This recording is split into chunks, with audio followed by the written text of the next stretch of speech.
think overall people are going to criticize Lou, but if the extension comes through, then we're back to the same conversation.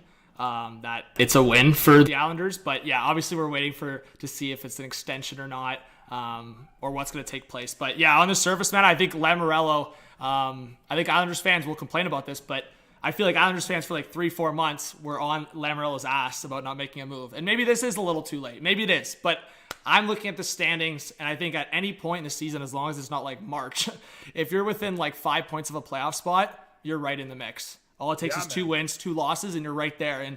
And as I talked about in the video, Lamoriello, his mindset with Islanders probably going crazy on social media is like, and we've talked about as Leaf fans, you don't want to be right in the middle of the pack, and that's where the Islanders are. So you either make the direction to go to the bottom and get a Bedard, or you go to the playoffs and try to make a run. And we've seen the Islanders, at the end of the day, we've seen the Islanders in the playoffs as the underdogs probably for 2 or 3 series, and they play that Islanders maybe boring style of hockey in the playoffs, and it gets them a couple rounds. Maybe Horvat gets them a little bit more, Lucas, if they get in. Yeah. And John, you got to look at it as the top teams in the East right now, like Boston, like Carolina.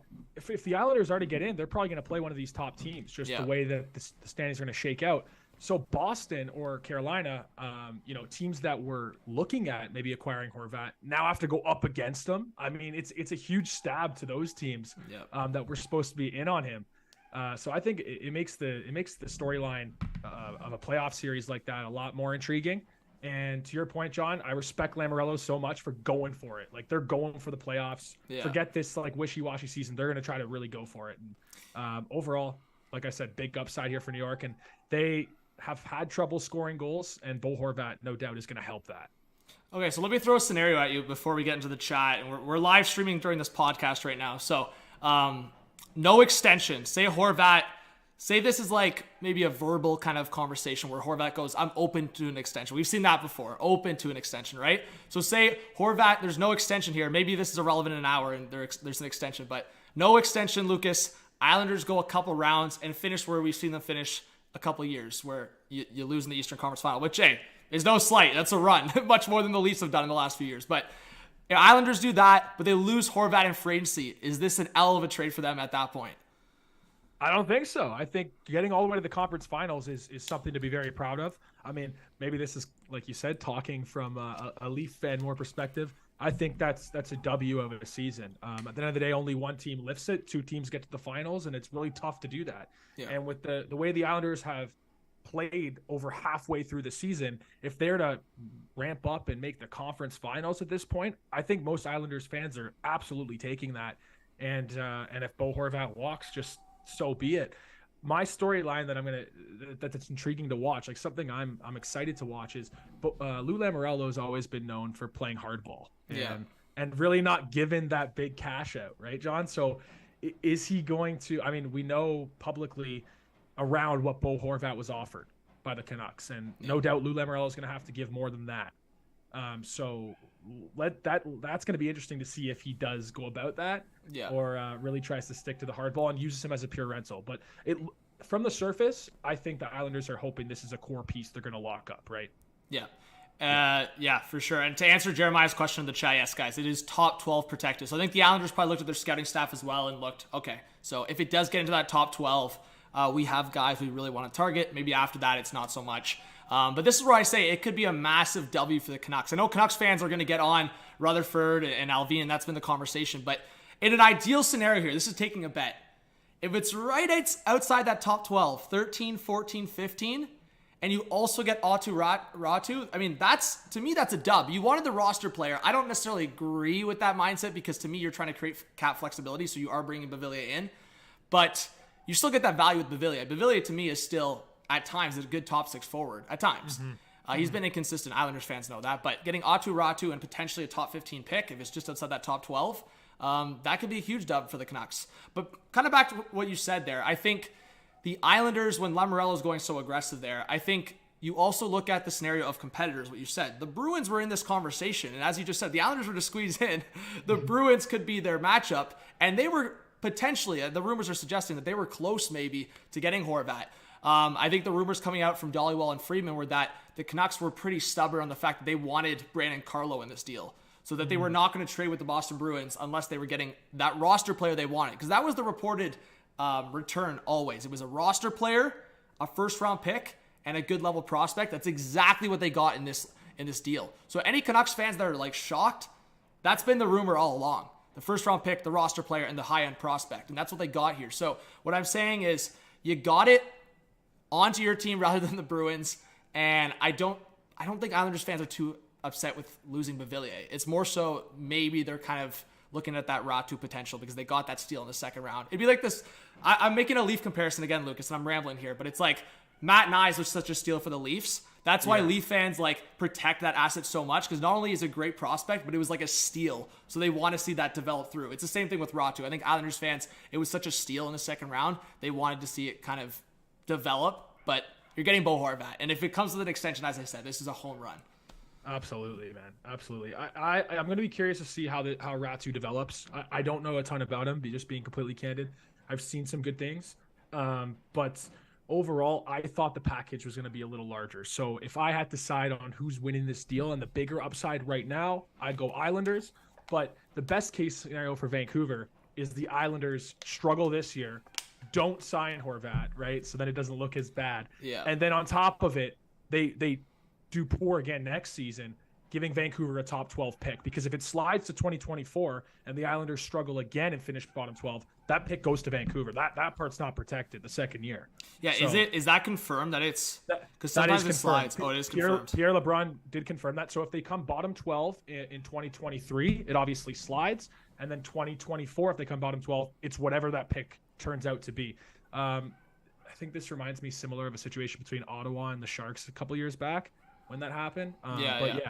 Yeah. So that is that at the end of the day, the Canucks, they're really rooting for the Islanders' downfall, right? To get that pick as high as possible in 2024, if it's well, yeah. So it happened. I was trying to think how many times this has happened. Yeah, it happened. Didn't it happen with the Avalanche and Sens, and the Sens opted to keep the pick, and then it fell to the next year? Yes. Right? Was that with the Avs? Was one of them. Yeah. I think that was with the Avs.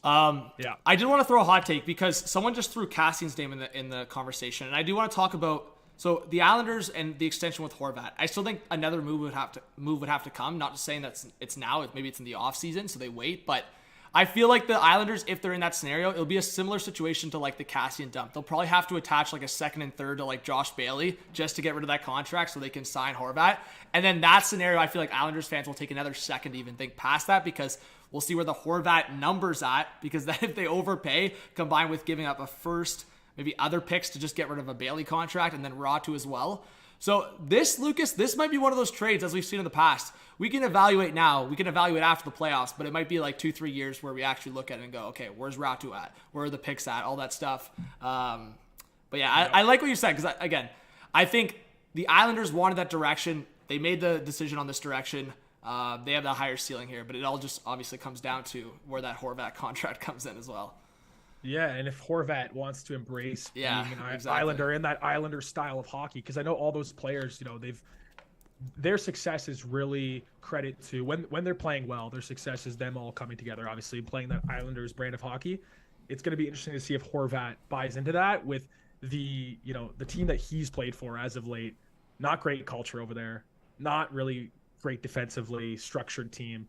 So it is kind of completely a 360 switch from his mentality going from Vancouver to New York. Yeah, for sure. And I was also going to say, I wonder because of the fit, and maybe that was the conversation when the Islanders were considering bringing Kadri in the offseason, was who's going to get shifted to the wing? Because I can tell you this, they've already shifted Zizekas to the wing, and he's played with Barzal a bunch. Like the Islanders, and it's a good problem to have. We've always talked about it. If you have too many centers, too many top-end centers, it's a good problem to have. But Lucas, look at their centers now. They have Barzal, Horvat, Nelson, Pajot, Zizekas. Zizekas is already shifted to the wing. He's already shifted to the wing. So it's like, I can't imagine any of those centers I just listed outside of Zizekas shifting down to the fourth line. So if it's you in the spot, I already kind of answered in the video. I don't know if you watched it, but who are you shifting to the wing in this scenario? Because we've seen Nelson on the wing in the past. We've seen, I think Pajot's had his time, but Barzal's even had time on the wing. Like, what are you doing with that situation?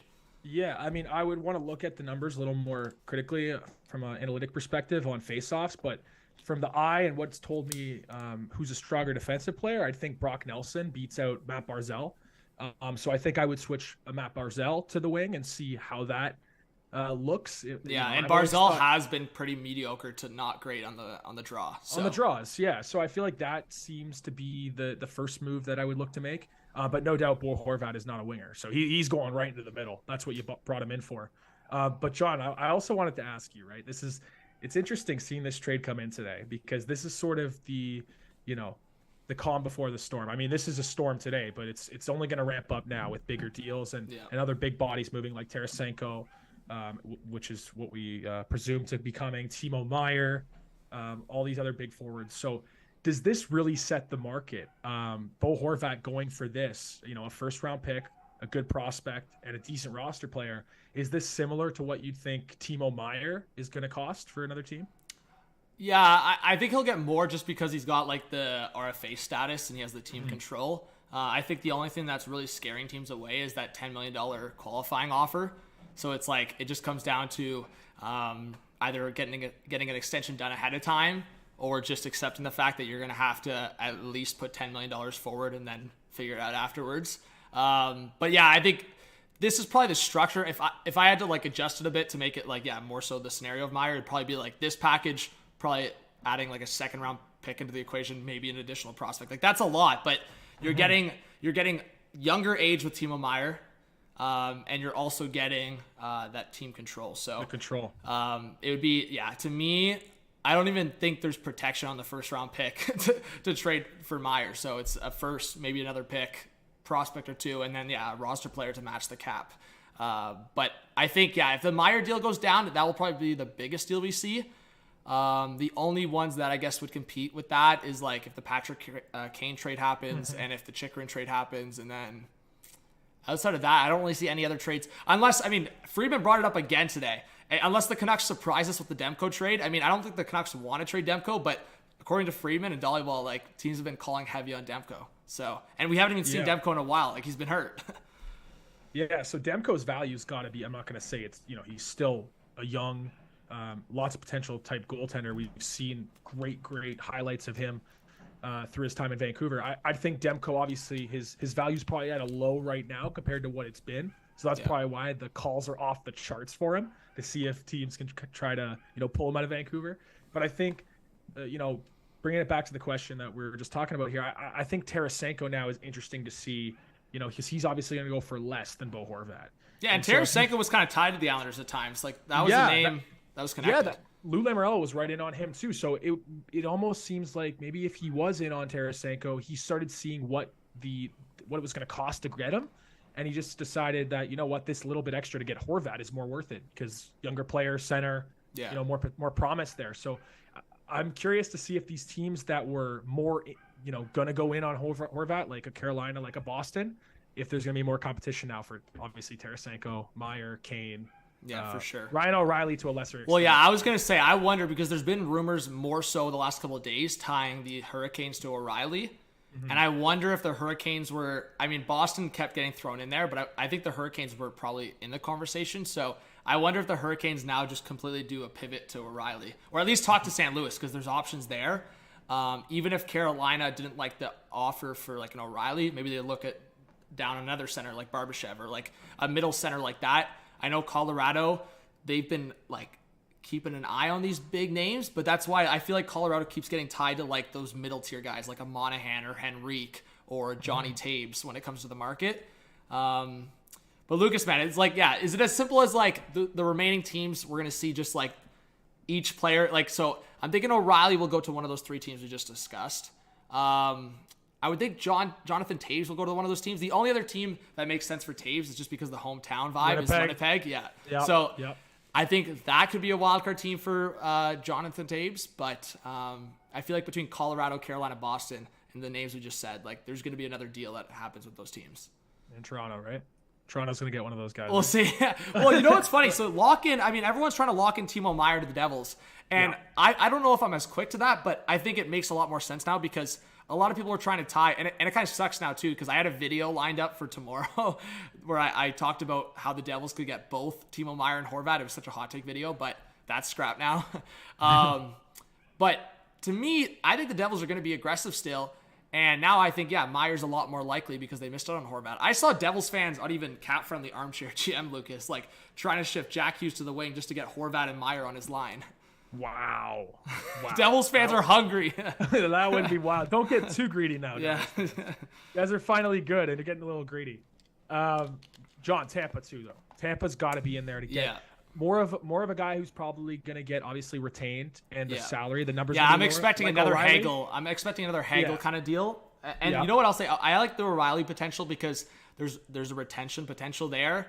And I feel like the Lightning don't care about the picks. Like they'll even throw another pick in there just to get a third team involved. Yeah. But your boy Luke Schenn, man, I know you don't want to hear it, but I think the Lightning might go for like a 3-peat here with Schenn. That would be awesome, man. I want to hear it. I like seeing Luke Schenn go on these deep runs. I want the win for Luke Schenn. I'd obviously like him to come home back to where he was drafted, but I'm cool with seeing him on the Bolts. Well, that's why I talked about. I think Tampa could have a conversation with Vancouver here because not only Luke Schenn, but there's a couple depth guys that even like a Curtis Lazar I've talked about. He reminds me of that Tampa kind of deal where it's like Lazar's locked up for a couple more years at like 1 or 1.5 million. Like that's Tampa's type of contract. Yeah. So I'll throw Lazar and Schenn, but I've seen a couple people ask in the chat. Nux fan asks, shout out to RNG, Nico, Palmer, Art. Everyone get your comments going in the chat so we can answer. But yeah, someone's saying Dumba Greenway for Besser Schenn.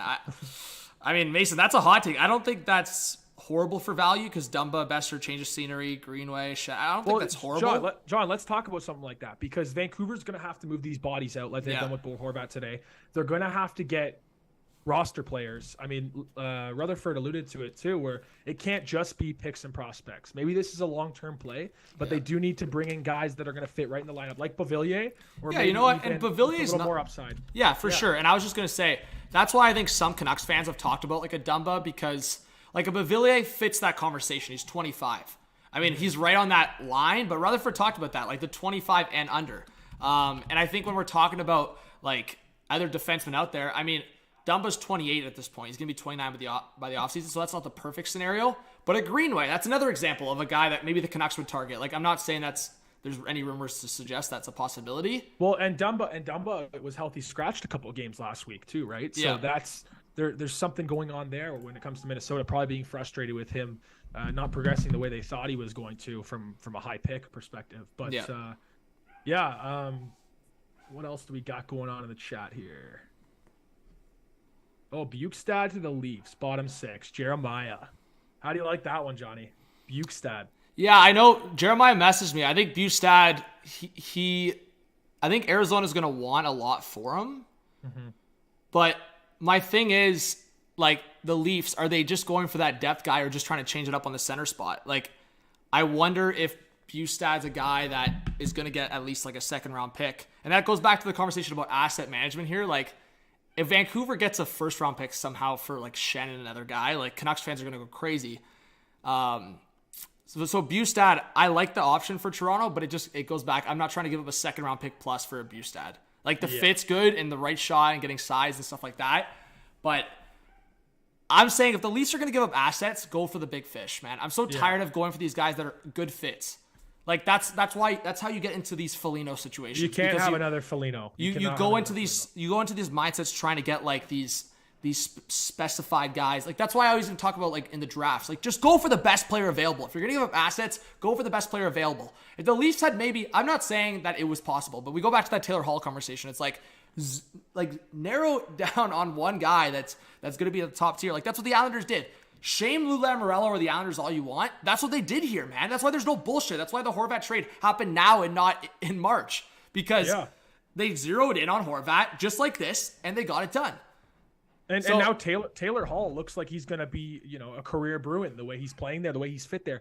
Bo Horvat might be like that for the Islanders. So I really do shout out to Lou Lamoriello for getting on it early.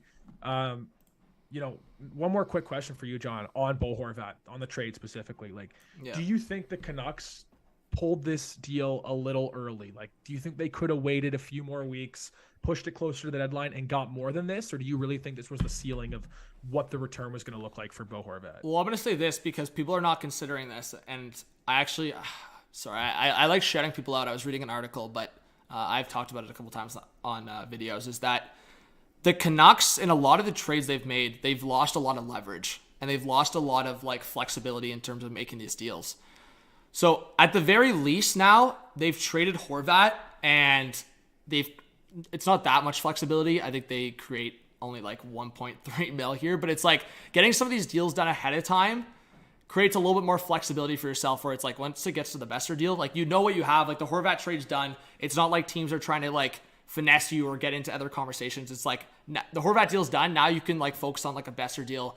Because let's be honest, Lucas, like everyone can just see it as like an easy fix, but you can't make, it's hard to make like 3-4 trades in one day. It really is. Yeah, and landing spots dry up. Yeah, and landing spots dry up. So at the end of the day, like creating this flexibility for yourself and getting 1 or 2 deals well ahead of the deadline. Again, I always make a Leaf comparison, but like I remember back when the Leafs were selling and blowing it up, they got the Phaneuf deal, I think, done pretty well ahead of the deadline, right? It was January, right? Yep. So I go back to like an example like that. I think when teams go through these rough patches in a franchise, and the Canucks are in it right now, you can't be just rushing deals at the end of a deadline. Like that's where you make your mistakes. The same thing on July 1st when teams try to rush to sign guys. those are when the mistakes happen. So I don't mind this. I mean, if Canucks fans want to get upset that Rutherford didn't get an additional 2nd round pick, like you weren't going to get much more than that. Maybe it was as I talked about, I saw maybe a 1st, a 2nd, and a prospect being the return for Horvat, like, or a 1st and a couple of good prospects. I mean, they zeroed in on a roster player. Bevilier 25, and what you said, man, like you can't just tear it down and expect to like have, like the Leafs did that. And sure, I mean, it's worked out to an extent, but where's the success? Like, so I think the Canucks, they're trying to like build from the ground up with an Aatu Ratu addition and a 1st round pick addition, but also like have guys that are going to be ready when the ship is sailing, kind of thing.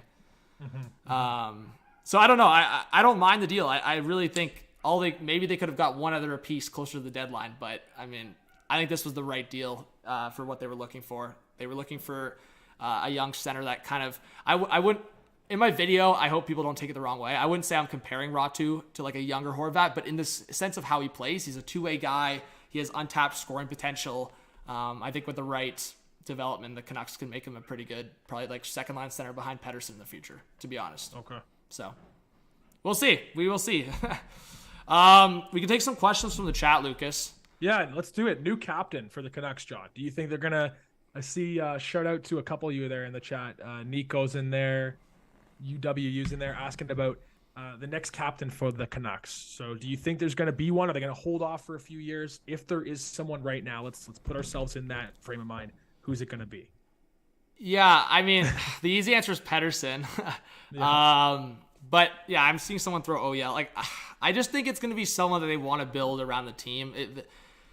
I know that's like cliche, but I think some teams will like, there's a few examples out there where whether it's like, I've seen Derek McKenzie be captain. I've seen Mike Fisher was captain, right? Or was Mike Fisher captain?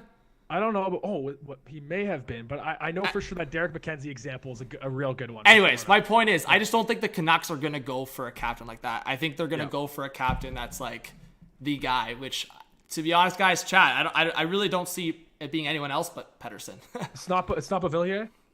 No, it's not Bevilier. Out of the hop. Imagine. Slap the C on him tomorrow. Yeah. So, hey, perfect time, by the way. Let's rip another 7 minutes.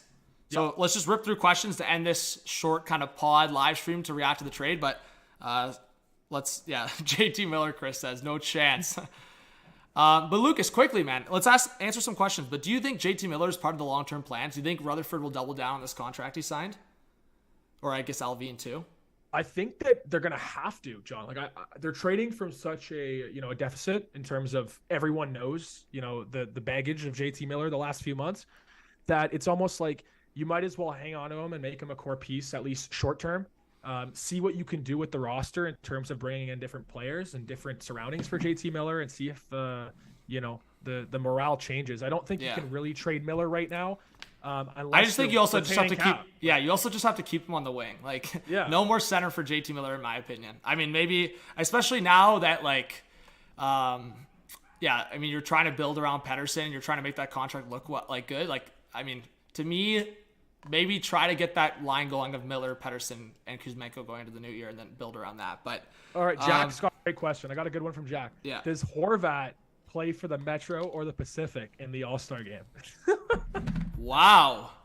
So I think he's going to play for the, from what I understand, I think he's going to play for the Pacific and still represent the Ducks. But because if he represents the I didn't even think about that. The Canucks are going to have to send someone else. I wonder if they come out with a press release and go like, whoever is going to the All-Star game.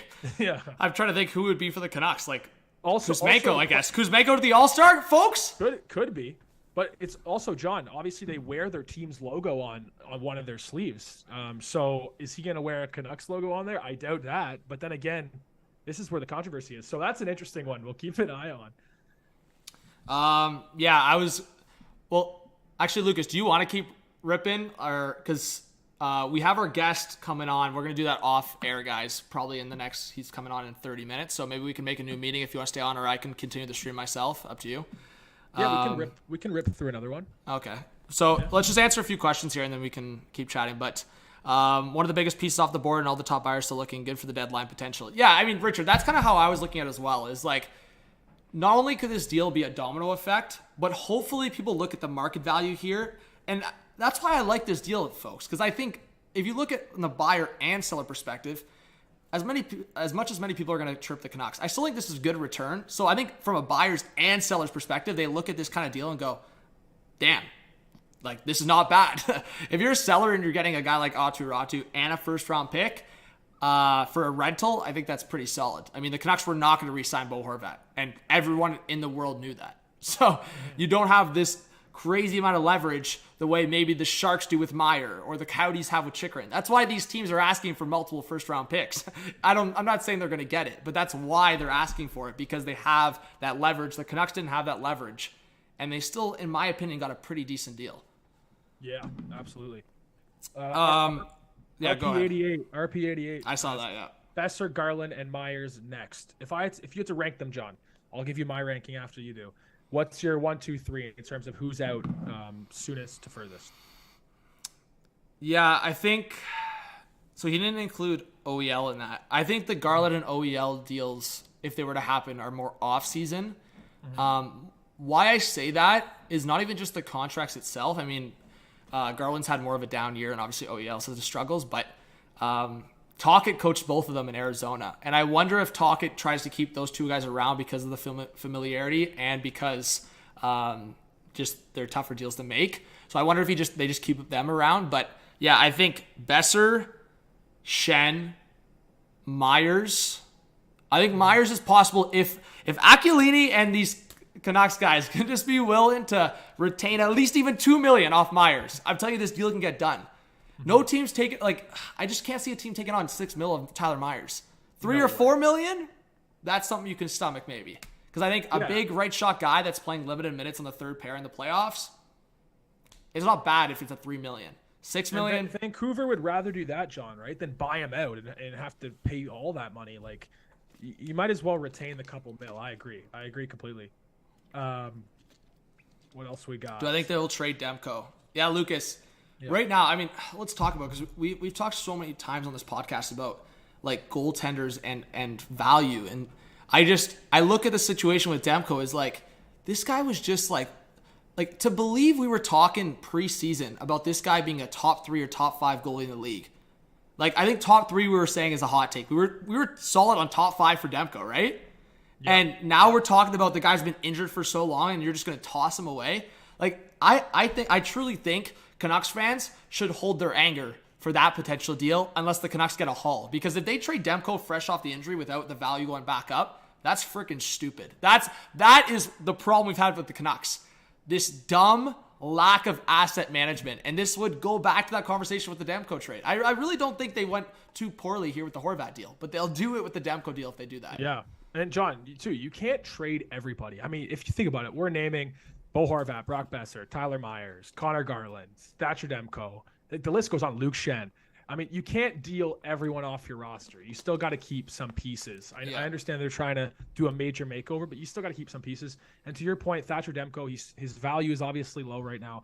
I don't think trading goaltenders, especially in season, is good asset management. I don't think you get the most for those goaltenders. So if they were to move him, I would guess it would be an off-season deal. But even at that point, his value is still going to be low because of this season's performance. I think you got to come back with him in October. I mean, that's where I stand on Thatcher Demko, because I think at his best, like we've said, he could be a top 5 goaltender in the league, in the world, right? Yeah, and honestly, man, I wonder if a team like Pittsburgh, I know our boy Nick Alberga, I talked about it on the other stream, he actually threw out, he's like, when is Pittsburgh going to trade for Gibson or Demko? And it's like, with all of the connections of former Penguins people in the Vancouver organization now, I don't know. Interesting. Because Talkett's there now, Rutherford's there, Alvin's there, Gonchar's now on the bench with the Canucks. I wonder if the Penguins and Canucks just make a trade in general. I've talked about Besser, I've talked about Demko. I mean, hey, the Penguins have been trying to get value for Kapanen for about a year now. So that's another guy that fits what Rutherford's talked about, right? A guy around his 25 range that hasn't found consistent success with the team.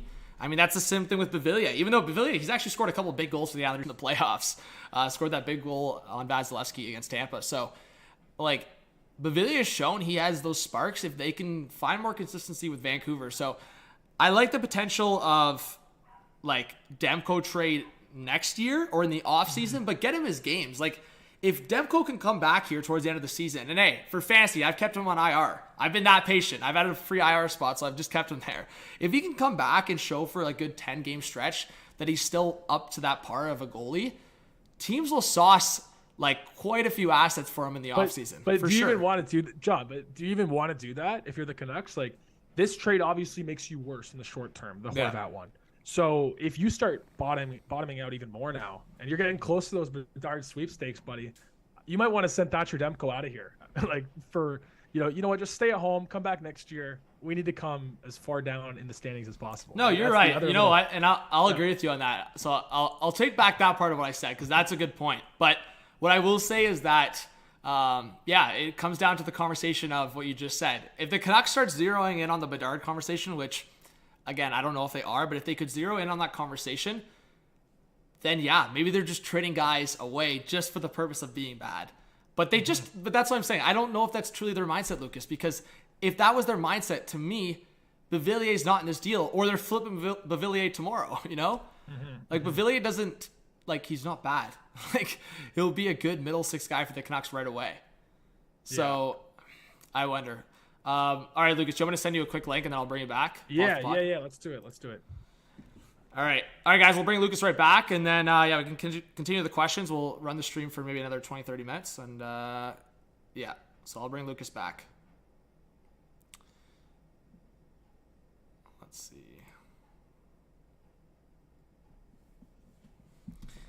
All right, guys, if you have any questions, keep it going in the chat. We have 110 people in here. Please hit that subscribe button if you're new. Hit that like button. I really appreciate the support.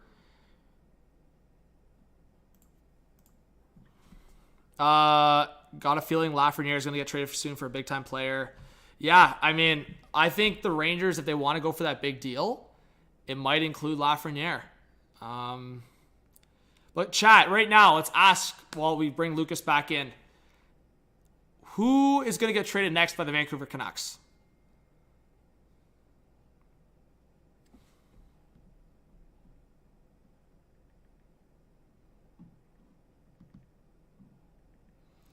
Who's going to get traded next by the Vancouver Canucks? Okay, I'm just getting Lucas back in here.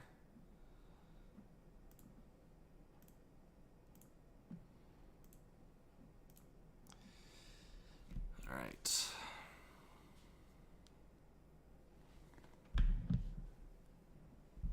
Jeremiah says, real quick, I think this trade is going to be a huge wake-up call to some of the GMs, and we'll see a bunch of movement in the next 4 weeks before the trade deadline.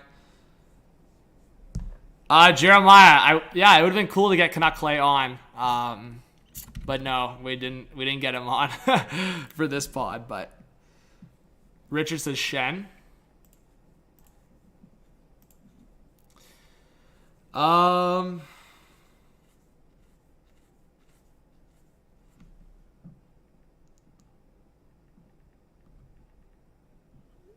Okay. So yeah, guys.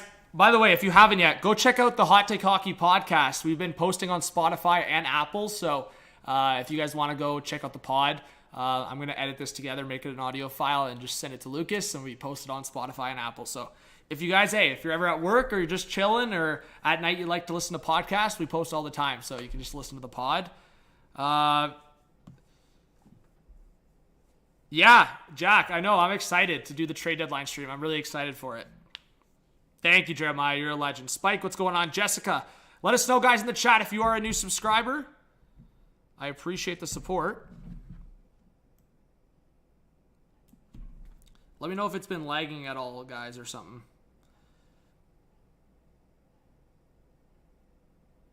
Let's see.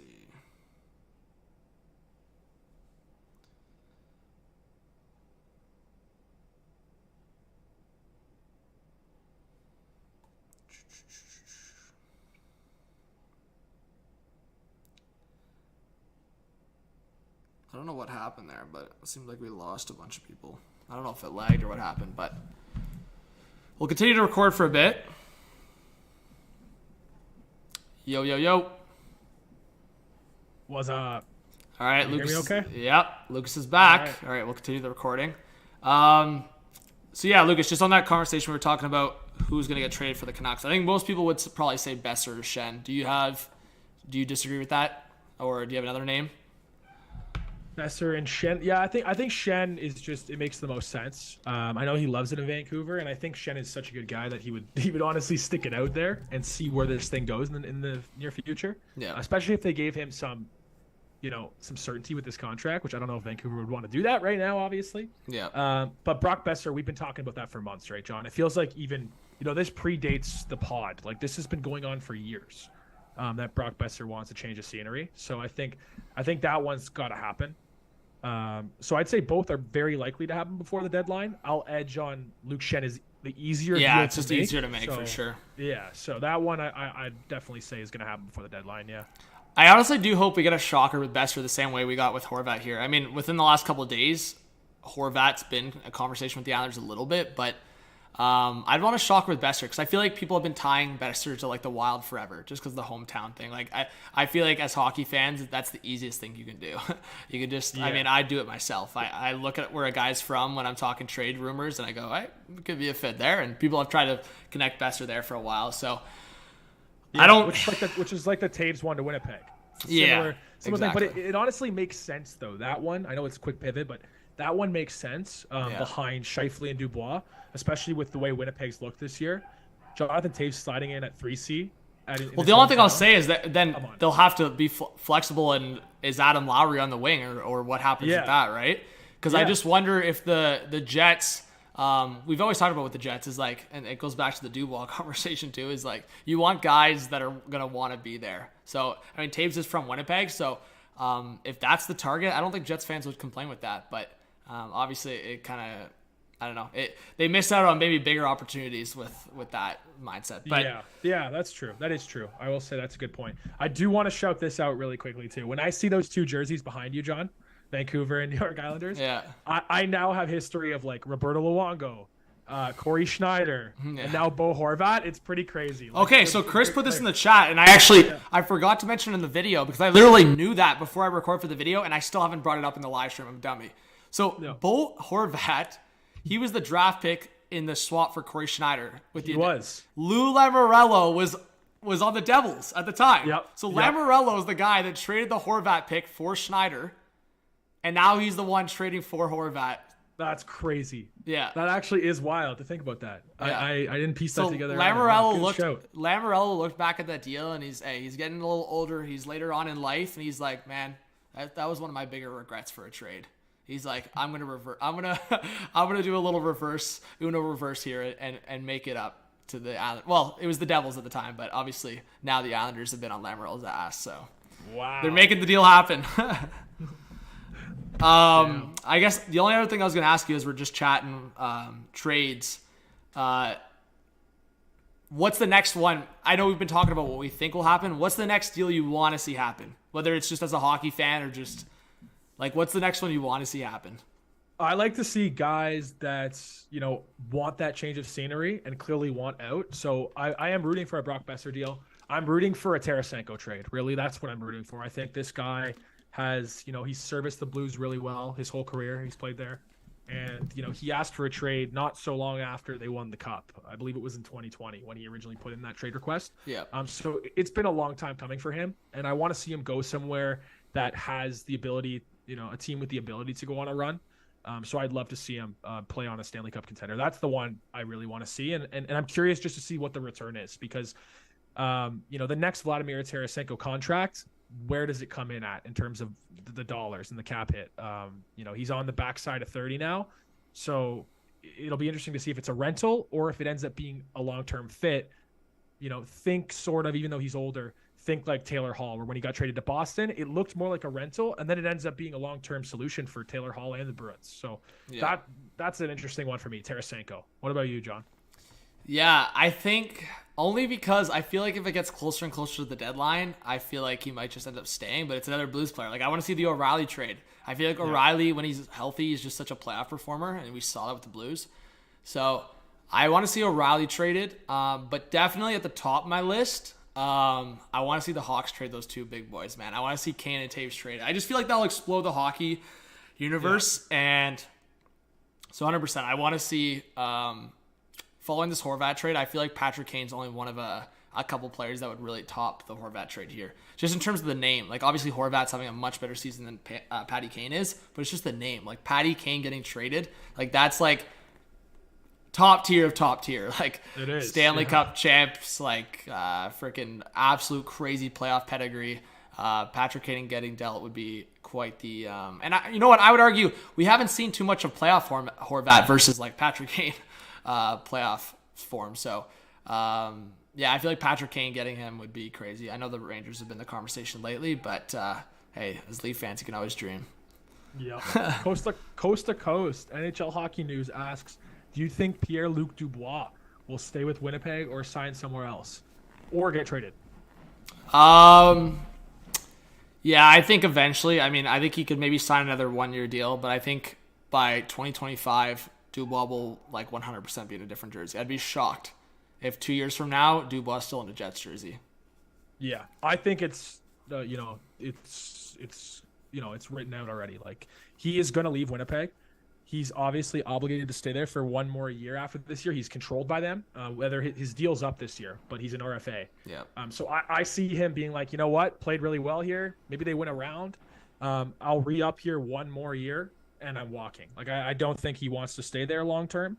And for me, in terms of where he's going, I think it's Montreal. Like, that's been the obvious science point there, right? And if Montreal, I was talking to one of my buddies, shout out Liam. I was talking to him, and we were talking about if Montreal gets Pierre-Luc Dubois and somehow wins this Connor Bedard sweepstakes, or even Fantilli, like whoever they end up getting from that, I'd be so pissed. Him, Caulfield, Suzuki, like, it'll be crazy for the Habs. So. Yeah, Pierre-Luc Dubois, he's going to Montreal. Whether it's this year, next year, he's going there. Yeah, I mean, if he can control it, it's probably Montreal. I was also going to say, and Sid Cicero, I know he's been in the news for a lot of different reasons lately, but he just tweeted out kind of what I was saying. It was the Canucks had to trade Horvat, and the entire league knew it. They weren't doing much better on a return than this. And that's why I'm saying, like, as much as you want to argue about the Canucks and what they got here, I don't think the value's bad at all, but yeah, it always comes down to leverage, folks. Always comes down to leverage. The whole league knew that the Canucks now were going to trade Horvat, especially after the Kuzmenko extension. So I think they got a pretty good return here. Maybe they could have stretched it out and got a bidding war going, but you can only take that so far. Yeah. And Nick Alberga, I'll shout him out. This is a good tweet as well. If the Ryan O'Reilly trade to St. Louis taught me anything, it's to not be in a rush to anoint a winner. So Bo Horvat could go there, light it up. I'm not saying the Islanders are going to go win the Cup, but they go on a run, and all of a sudden you think the Islanders have slam dunk won this trade. Yep. And then who knows what prospect emerges from this Canucks trade, from the Canucks return, that all of a sudden becomes Tage Thompson. Yeah. Probably not that far. But, probably not that far. But what I'll say for Canucks fans, I like getting fan bases too hyped up. So hey, what happens next year when Beauvillier is a 60-point guy and Atu Ratu becomes a really solid second-line center, almost to Horvat's level behind Pettersson, and then you get maybe a top 6 guy or maybe a right shot defenseman with your first-round pick? then Canucks fans were like, whoa, we got quite the package here. But yeah, back to what you just said. Like, it's always going to be an in-the-moment thing. Canucks fans, especially Canucks fans that love Horvat, they probably, like, there's no way they'll feel good about this deal until like 2 or 3 years from now. Probably. Yeah, I would agree. You're not gonna know this return until, I would say, at least then. 2-3 years from now. And it also depends where Horvat's at in his career, right? If he plays this, few months on the Islanders and then decides I'm gonna go to Washington and light it up there, Horvat was gonna leave anyways, Vancouver, right? We know that. So it was a matter of what could they get in these last few months. I think they did well, like you said, John, and we'll see how this transpires over the next few years. Yeah, for sure. We can rip through a few questions here. Let's see. Yeah, because I'll just tell you, Lucas, I'm saying this on air anyways, but I'm not going to say who it is. But that's kind of how it's gone tonight with the breaking news. We might have to reschedule our podcast guest because just like everyone's covering this news now, right? Yeah, man. It lined up perfectly for us to hop on here, though, because we always say, and all podcasters do say this, especially in hockey, it's like every time you record, typically the big news drops right after you finish, pressing stop. Yeah. So it was good to see this one roll through right before we started recording, right? Yeah, exactly. So, I mean, hey, if we don't end up getting a guest on for this app, I mean, it makes sense. This trade, I mean, you take your win where you can get it. Maybe no guest for this week, but we also got the recording right after the trade versus...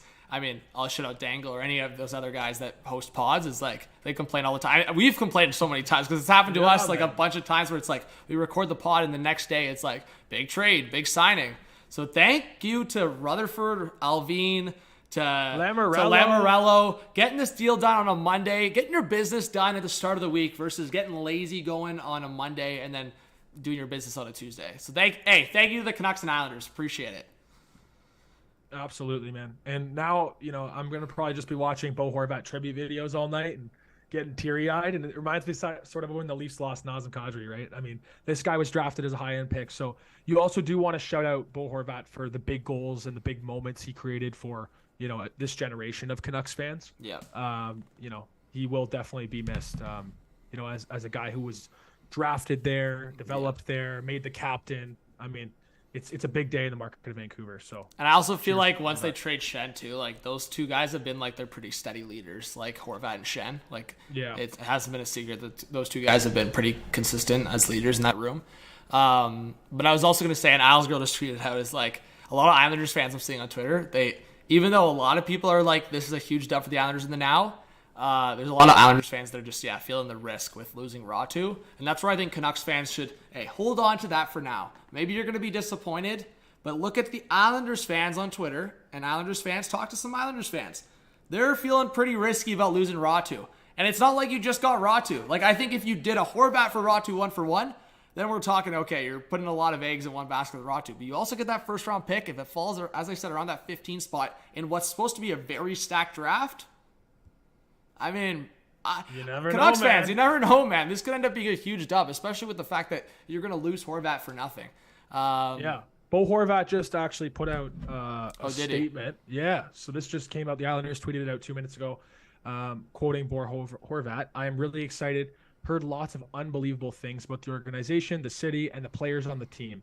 I want to help this team out any way I can. So the Islanders at this point, like we've been talking about throughout this, they have to go for the playoffs. They got to make the playoffs, right, John? Like, that is the mission. Just get in, and who knows what can happen, because they have Sorokin that can steal them a few games in the first round. I can see a way, you could really make a compelling argument as to how they can dismantle one of these beasts of the East at the top of the Eastern Conference. I fully can see it. As long as they can start winning, 3-4 games in a row, get on some hot win streaks, they have a good team. And adding Bo Horvat really helps. Yeah, and with this trade, I think Cizikas probably falls back to that fourth line to play with his boys, Matt Martin when Clutterbuck's healthy. But let's put these lines out there, Lucas, and I'll ask you if you like them or not. So right now, to keep in mind, Wahlstrom is injured, so Wahlstrom comes somewhere in this lineup when he's healthy. But per daily faceoff, and I know that this line, the Lee, Nelson, Palmieri line's been pretty consistent, so like everyone knows that line's going to stay together likely, but Josh Bailey, Horvat, Barzal, Lee, Nelson, Palmieri, Parise, Pajot, Holmstrom. Wallstrom's probably in there on that third line. Holmstrom maybe out or down. How are you feeling about that top 9? Is like, hey, we've talked about the Islanders needing scoring. Horvat helps that, but is there still scoring lacking in there, or are you happier with that lineup, obviously? I think they're one piece away from being like a legit, decent offensive team. Obviously, they're still in the bottom half. I think Bo Horvat really shoots them up a handful of spots. But when you look at their offensive talent, you're really looking at Bo Horvat, Matt Barzal, Brock Nelson, Anders Lee to a lesser extent. But Paul Mary and Bailey are kind of on the way out. Mm-hmm. So if you could get one more piece, doesn't have to be, a top end talent, but one more piece, I think they're away from being a decent top 6. Wallstrom has always looked like he could turn into that guy. So unfortunate that he's out right now. But it's not bad, right, John? I think it's about a little below league average. Yeah, I mean, I would say with Horvat, if he can continue his scoring ways, I think they're a playoff team or right on the cusp. What I was going to say, though, and I feel like we haven't touched on this because we keep talking about the Canucks not being done. Are the Islanders done, Lucas? Are they going, because we've talked about the Islanders recently maybe selling a couple guys off, but now this is like, they're not going to sell guys off here. They have a couple assets that they could flip or like a Varlamov if they needed cap flexibility, but I still think that Josh Bailey trade will come at some point. I'll throw a hot take out here because you're a Blues guy. If Tarasenko? Could the Islanders still check in on Tarasenko? If the Islanders called the Blues, maybe I'm sounding like a dummy here, but if the Islanders were like, hey, we gave our first round pick up, but we'll give you a second, we'll give you one of our younger forwards, like a Holmstrom. Mm-hmm. I think they like both Holmstrom and Wallstrom, but Holmstrom's 21. Correct me if I'm wrong, Chad. I think Wallstrom's 21 as well. Lucas, I don't know if you want to check that. I think he's 21 as well. I'll check that right now. But I believe he is 21. But I wonder if the Blues called for one of those guys. 22. So I wonder if the Blues called for one of those guys, plus a second round pick. Would the Blues take the Josh Bailey contract? I don't know if that's enough for Tarasenko, but I mean, he is a pending UFA. The cap's up there. I wonder if the Islanders are not done. If Lou's just in this mindset, you got to go all in now, or maybe Lou feels, hey, my job's on the line here. I got to get them a playoff spot and go a couple of rounds, or this is going to be trouble. Yeah, I mean, if they were to get Tarasenko, obviously that one is not going to be as priority in terms of long-term signings, I would think. So maybe Tarasenko is the rental, and you try to keep Bo Horvat. But if they were to get Tarasenko, John, they're 100% now a really good offensive team, I think, because now you got 5 out of 6 guys in your top 6 that are solid scorers and playmakers in Barzal's case, but they all of a sudden have a pretty solid offense if you add one more big piece I was talking about before. So Tarasenko solves the score. I mean, Horvat solves the scoring issue here a little bit, but if you get Tarasenko and Horvat, I mean, Lucas, let's pull it up. So Horvat, he's on pace for well over 50 goals right now. Tarasenko, obviously, we know he's had his consistency issues, but when he's on, he's on. We know Tarasenko can be a 30 to 40 goal scorer. So Horvat right now is 31 goals in 49 games. Not too shabby. Islanders fans, I think if he can stay at even 75% of that pace, you're going to be happy. And Tarasenko was roughly on pace for a little under 25 goals, but obviously the Blues are at the worst they've been in years. Yeah. So important to highlight that he's having. But he scored 34 last year in 75 games. So I think that's a better sample size for. And I mean, man, if you brought in Tarasenko, imagine a top line. I mean, again, we just saw how they might frame it, but imagine a top line of Tarasenko, Barzal, and Horvat. Horvat at the center, Barzal on the right wing. That's disgusting. Yeah, man. And I think Barzal and Horvat, it looks like a natural fit. It really does, because Barzal, the facilitator, Horvat, the goal scorer. I think it could really come together nicely. But yeah, one more piece on that top line would really help cement them as a good offensive team. So maybe that's what it is. Lamoriello is going to not reevaluate. He's going to evaluate over the next month. The staff will manage it and see if Bailey, Barzal, and Horvat can work. Yeah, if it can work, it can work. If not, maybe they squeeze one more guy in there. I know Islanders fans have talked about maybe still a defense upgrade. Obviously, goaltending has never been the conversation for the Islanders. That's been their most solidified spot. But it's interesting. We can go back to the chat to answer some more trade deadline questions.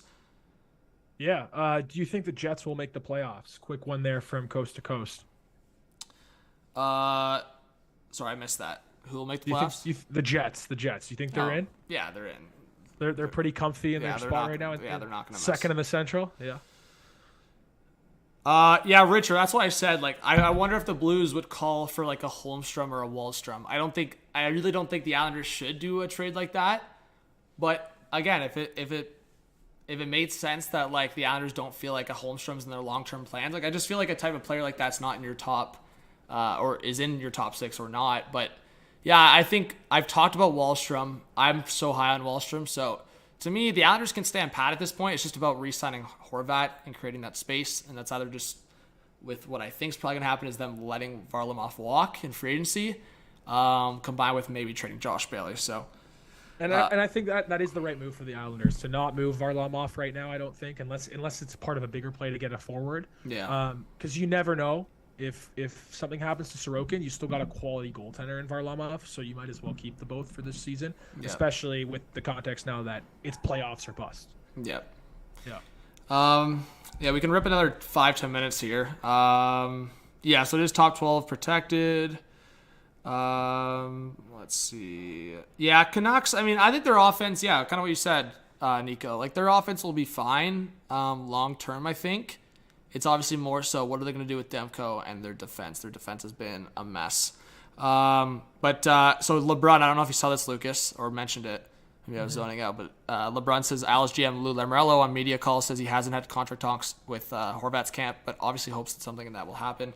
So that's what kind of confirms it is like they didn't really have any verbal agreement. So Lamoriello, kind of like other GMs have done in the past, he's just taking not a shot in the dark, but he's taking a leap of faith a little bit and hoping that they can get something done. And then I'll quote Friedman here as well. First of all, he's got Horvat. He spoke to Horvat, and he said, I thought I was going to be a Canuck for life. Things didn't work out that way. It hasn't been an easy year, but I'm definitely looking forward to joining the Islanders. And no contract discussions have happened as of yet from Horvat's side either. So both stories obviously corroborating. They haven't spoke about that. And Friedman goes on to add personal opinion. Would be surprised if New York Islanders did this deal thinking they couldn't re-sign them.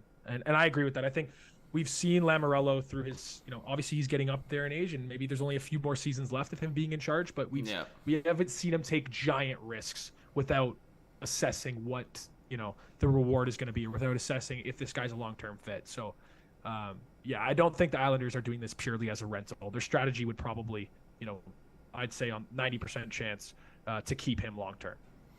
Yeah, and as I said before, I really do. I like this also because the Islanders, I think he fits that style in the playoffs. I think he'll have that scoring aspect, but like when it comes down to the Islanders style of play, I think Horvat, a lot of his like skill sets match that. So I think the Islanders are having a guy that fits their style along with their need, which is the scoring. So Richard Clay also adds something fun in the comments, and I was thinking about this too. This could be Lou's last year. If so, he has nothing to lose. Yeah, that's what I was saying, yeah. It's interesting to think from the mentality of like a hockey exec, like when you're up at that age, do you, make more of, you change your style, make more of a risky deal? Because this is it. I mean, this is your last few years at the helm. Might as well shoot for the big deal and go off. People are going to remember that big sort of deal you made right at the end, that slam dunk, that home run you took. I'd say like, that's something key to add here as well. If Lou Lamoriello was 20 years younger, would he be making this deal? Maybe that changes it. But yeah, interesting take. Yeah, life perspectives. And Richard's saying the Canucks, is that true? The Canucks retained? I don't know about that. Oh yeah, Lamoriello announces on media call that the Canucks retained 25% of Horvat's cap hit. So that basically, with that 25% retention, that basically matches what the Islanders had in salary, because that knocks it down close to and around. I think Viveiros is at like $4.1 million of a cap hit around there. So that basically knocks Horvat's down to that. So the Islanders cap picture, at least for this season, doesn't really change. Yeah. So yeah, I guess just a couple things to wrap it up, guys. Just rip a couple questions if you haven't yet. This is a live pod, so it'll be posted on Spotify and Apple, but subscribe to the YouTube channel if you haven't yet. Really appreciate the support. Check out, Lucas, what's your Twitter at now for the people to hit you up? Yeah, I changed it up. It's at _ Lucas Joseph. You'll see me on Twitter there. Johnny sends me some RTs. I send him some RTs. Yeah, so if you guys, if you check out the Hot Take Hockey Twitter, scroll down a quick sec, you'll see Lucas's Twitter, so shoot him a follow. But yes, please hit that subscribe, hit that follow, rate with the stars on Spotify, Apple. But yeah, Jeremiah, the next big trade that I think will happen, as I said, I think one of the O'Reillys or one of those centers will get dealt. I think it'll be a domino effect here. What I want to happen is Patrick Kane to get traded. I want to see that trade. We always talk about these big names before the deadline, and sometimes it just doesn't happen. I want to see Kane traded. Yeah, that'd be awesome. John, it feels like this year more than any other, at least maybe this is just me dating myself pre-COVID. It feels like this season is, as we approach the deadline, this is one of those seasons where there's just so many big players that are rumored to be moved. And it's exciting for the sport. It really is. I'm excited to see, I see Chikrin's name got dropped in there. That's still possible. That could happen. The fact we're talking about Patrick Kane, Timo Meier, Vlad Tarasenko, Bo Horvat, like, it's wild. These are guys that have been stars in the league for years, and that obviously still have skill to give to a team going for it all. So, yeah. I guess any other teams, Lucas, that you see looking at the Islanders here? We talked about like other teams, domino effect for other players, but for other teams to match up against this for the race. And two teams I would outline are the Penguins, Capitals. But for you, and the Leafs are in the Eastern Conference as well, so it's relevant. Which team do you think might get a little desperate or might get a little more antsy after this deal? In the East specifically? Yeah. I think if you're in New Jersey right now, I want to pump up those Devils fans. Like, this is the year that you finally turned that corner. I know when we talked about our projections coming into the year, I was flirting with giving the Devils a chance to make it. I had them just outside, I believe. But now you look at it, man, like, they got to go for it. They really got to take a stab at somebody. It's been so long since the Devils were this interesting. So that would be the team I'd be circling. But in terms of the competition in the East, because it's so grand, like Boston, Toronto, Tampa, I'm going to throw the Rangers in there, just big market. All of these teams, honestly, I think are going to get a big piece. Like, it just, once one team checks off who they get, it limits the pool to now there's only so many teams O'Reilly can go to. And I think someone's going to fall in each spot.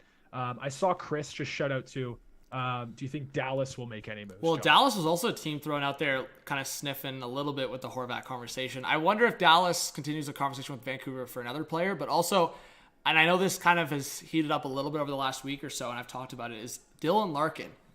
And, contract up, Red Wings not in a playoff spot, Horvat now off the market. So if teams, as I've talked about, if teams are not looking for the risk of O'Reilly at his age and the injury problems, and looking on the other side of, you're not trying to just get that middle tier guy like a Monahan, or even though I actually, and I've talked about this now recently with the Leafs and maybe targeting a guy like Henrique. I like the Henrique option, but if you're trying to go to top tier, you're not getting much more top tier in this market than a Dylan Larkin. You're really not. So I'm not going to make a crazy take here, but I will just say, I wonder if things get interesting with some teams calling Steve Yzerman and going, Horvat's off the market. You're up next. Let's see what we can get done. But what do you see Larkin's price coming in at? Is it going to be similar to the Horvat deal, in terms of the prospect, the roster player, and I think a little bit more, just because Larkin, Horvat, you can argue has been somewhat of the face for the Canucks and obviously the captain, but Larkin's the guy in Detroit. Larkin's been the guy in Detroit. With the Canucks, yeah, Horvat's been a big part of it, but you got Pettersson there, you got Hughes, you've got other guys that have been big names there. Of course, Detroit's now got Sider, but no one's been to the level of Dylan Larkin on the Red Wings in the last 3, 4, 5 years. So I think personally, especially with the Red Wings, they have no pressure to trade Larkin, where the Canucks had that pressure. I think I think the Red Wings are 2 first-round picks or nothing. It's got to be 2 first-round picks, a prospect, or we're just going to keep this guy and try to re-sign him, because this is not a guy that on the surface, yeah, you know what, maybe he's been frustrated with how things have gone in Detroit, but the captain, he's from Michigan. Yep. And he's still in that age range where I think you just trust Stevie Y, you trust the process. He's only 26. I think by the time the Red Wings can figure things out here and get good, 28, 29, 30, that's the type of age you want to be when you're finding that success. Sure, maybe middle 20s, you'll have your best maybe endurance, you'll have your best pace, but I think by the time of getting that experience, Larkin will be 28, 29 when the Red Wings are good, if my expectations are there. So I think, bro, yeah, it'll 100% be more than Horvat. I don't know how much more, but as I said, I would imagine they're not taking much less than either a couple first or a couple high-end prospects to trade him because it's just like they don't need to. Heads Up Hockey Podcast asks, what 3 pieces do you see New Jersey moving for Timo Meier? I think Alexander Holtz is 100% part of that. Yeah, I would say Holtz for sure. A first round pick. Yep, first. And there's got to be one more piece. Yeah, I wonder, they'd probably throw in a defense prospect in there, like Ball or one of those guys. But KC. I have a guy named KC. Yeah, Seamus. Yeah, Seamus Casey. Yeah. So I'm trying to think, like, I wonder if the Devils, I threw it out there, if they don't want to go all in for a Timo Meier, and I think it makes sense to go for Timo Meier. To be honest, like, if I had betting odds for it, I would put the Devils as the favorites by far. But I still wonder if they'd reconsider a conversation with the Canucks for, like, a Besser. And I think that would be... Or a Tarasenko. Yeah, right? or a Tarasenko, yeah. But, the Besser and Tarasenko would be a lot cheaper. I think there's a scenario where the Devils don't even have to give a first-round pick in either of those deals, to be honest. So, Tarasenko... John, here's a quick one too, man. Sorry, but Foligno and Hall, we saw those deals and what they turned into, and the packages that were used to acquire both those players. So I just like comparing these sort of wingers. Obviously, I'm gonna put Timo Meier on his own level. He's younger, he's RFA, whatever. But let's have Tarasenko and Bo Horvat side by side. Who do you think's gonna go for more? Obviously, I would side on Bo Horvat, but like Horvat 100%. Sorry, not Horvat. Let me correct that. Hall. No, I was saying Besser or Tarasenko. Okay. Besser or Tarasenko. Who do you think's going to go for more? I was going to say. Scoring wingers, not Horvat. Tarasenko probably, man. I'm only saying that because for some reason, to me, in my opinion, who should go for more? Besser. That's my opinion. Just because I have faith that Besser, what we've seen from Besser is not the Besser that he could be. And the age makes a difference there. The only reason I'm saying that is because I think the Blues are more willing to retain salary for one than the Canucks are, especially Besser being obviously he's not a penny UFA. He has 6.25 around there, right? For a couple more years. Yeah. So realistically, I think the only way that the Canucks get more for Besser than the Blues get for Tarasenko is if the Canucks either retain or take a contract back that like matches Besser's salary. If not, I thought you were about to compare Taylor Hall to Tarasenko because I really do think that the Blues, I don't think they'll get a first round pick unless they retain half his salary. If they're taking in that full salary, I think it's probably like a second round pick and a prospect for Tarasenko, to be honest. I don't think it's that much just because the down year, the Blues have struggled, and Tarasenko, the behind the scenes stuff, I really don't think he's gonna walk anyway. And he's gonna walk. He's a wild card in that sense. You don't know where he's gonna go in the offseason. So it's really hard to say because you're comparing a guy that's locked up for a couple of years versus Tarasenko a rental. But I think on the surface, if the Blues retain on Tarasenko, they'll get more. Chat guys, live on YouTube, as I said, guys, subscribe to the YouTube channel. Hit us up on Spotify and Apple, Hot Take Hockey Podcast. We'll answer a couple more questions. Please, let's try to get to 100 likes on the live. Let's see. Jaron says, if this is an indication of a Larkin return, Wings better just re-sign the guy. Yeah, that's kind of what I'm feeling, Jaron. If the Red Wings don't get significantly more than what the Canucks got here, I think they should. I think maybe it'll be hard to get what I just suggested, but they'll 100% get more because, as I said, the Red Wings have a lot more leverage than the Canucks do and had. And two, I also just feel like the Red Wings aren't in that mindset the Canucks are. Like, the Canucks have just been a media PR disaster, right? So it's not even just like the leverage part. It's just like everyone knows the Canucks are a mess. The Red Wings are chilling. Yeah, they're not in a playoff spot, but like no one knows their conversations with Larkin or not. So teams will keep reaching out to Larkin, and the Red Wings can entertain that conversation. Obviously, the Red Wings are not going to show their hand to other teams, so they hold a lot of leverage there. Yeah, I like Jeremiah's comment. Honestly, makes sense for these teams trying to get Bedard. The sooner the better to make these moves. I totally agree. I think if you're a team that is looking at tanking, even though Gary Bettman says nobody tanks, the teams that are looking at that should try to trade their top end talent a lot sooner rather than later to get those extra 10-15 games on everybody else, right? So for Vancouver, this helps from that point of view, but still I think a little too early to see if Vancouver's really going to fall into the basement. Yeah, and I should have said, sorry, just quickly on Richard's comment. Just in terms of like O'Reilly too, like Obviously, yeah, he hasn't had long-lasting injury problems, but just more so something about this year, like it's been a problem. And obviously now the Blues are kind of waiting for these guys to. What's the timeline on the injuries again, Lucas? I think Tarasenko he was looking at going to All-Star originally, so I don't think it's gonna linger too long. Probably another couple weeks. O'Reilly, I think I have to look that one up to be certain. But yeah, the Blues will make these trades. But yeah, both these guys are for sure gonna be back before. Yeah, it's not like Gostisbehere with the Coyotes. Like that one, like I think the Coyotes could have got like at least a second round pick for Gostisbehere. He's not supposed to be back until around the deadline, so it's not as bad as that. But that also goes back to the conversation. The Canucks with Horvat, they were probably debating like, do we sit this guy or just trade him ahead of time? Because it's like, were they gonna keep him? Not even on the Bedard conversation. Were we gonna put him in and keep him in and risk an injury? Right? That was also catastrophic. Yeah. That would have been the worst case scenario. Yeah, that was also a conversation, I think, for Horvat. So I think the Canucks were debating that. They were either like, okay, do we ride this price up and try to get more in this deal? But just sit Horvat. Like, it would have just been a sitting asset versus, like, he's played so well recently and it's leading into the All-Star break.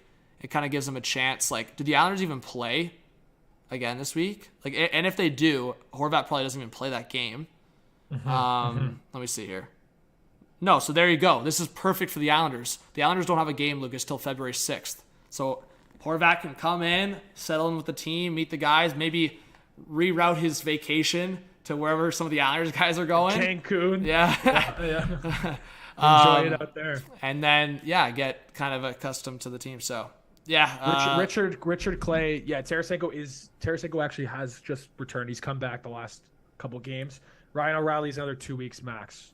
Okay. Looking like. Last couple of questions, guys. Basically, last minute of play here. How about Demko, Tim? I don't think they should. We talked about it. I don't think they should trade him, but they might. It's in the conversation, but it should be Demko should be an offseason move. Horvat is still going to the All-Star game. Yeah, they haven't really. Yeah, I would imagine. We'll see. They haven't announced it. I really, really doubt they're just going to pull him. I mean, he was clearly. Unless they ask him and they'd be like, "Hey, you want to just?" I don't know. Yeah, I don't know what they'll do. Any last things, Lucas, you want to address? And Chad, if you guys want to ask like one last question here. Yeah, I guess really just nothing really from my end. Just look up the pod on Spotify and Apple. Give us a good review, and check us out more often. We're looking forward to doing more live streams like this. Stay tuned around trade deadline as we approach that, and we'll see you guys soon. Yeah. So I on our way out, guys, thank you so much for listening and watching. We didn't get through topics that we wanted to talk about because this was just like this is the big deal. We're dedicating this podcast to the Bo Horvat trade, so it'll be posted as such. But just quickly, stuff we'll talk about in either the next pod or I'll talk about in streams or videos this week. We can talk about it. The Zegras stuff, that was a big storyline. Rest in peace to Bobby Hull. I know he was a kind of polarizing figure, stuff off the ice and all that. Tavares played his 1,000th game. That happened. Riley's first goal this season. We didn't really Morgan Riley got his first goal, and Johnny probably lost his mind. I lost my mind. McKayev out for the rest of the season, so that's another pitcher for the Canucks and trading guys. Oilers put in their emergency goalie, and we have a couple potential Oilers guests coming up. And the Stadium Series jerseys revealed. I kind of talked about it. Lucas, is it a W or L for those jerseys? Quickly.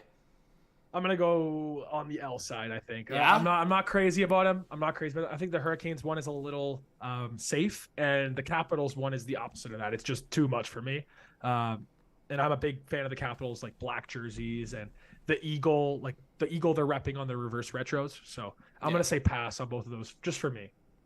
Yeah, well, fair enough. Hey, we just ripped through those. We just wanted to, I wanted to touch on it. But thank you, everyone in the chat. Joey, Jeremiah, King Carl. I just want to shout out a few people. Tim, Will, Paul. Thank you, guys. I hope you do hit that subscribe button. It's free. Check out the podcast on Spotify or Apple. The Spotify link is in the YouTube chat right now. So check out Spotify, check out Apple, rate it high, subscribe, do all that good stuff, guys. Thank you so much for the support from Lucas, myself, John.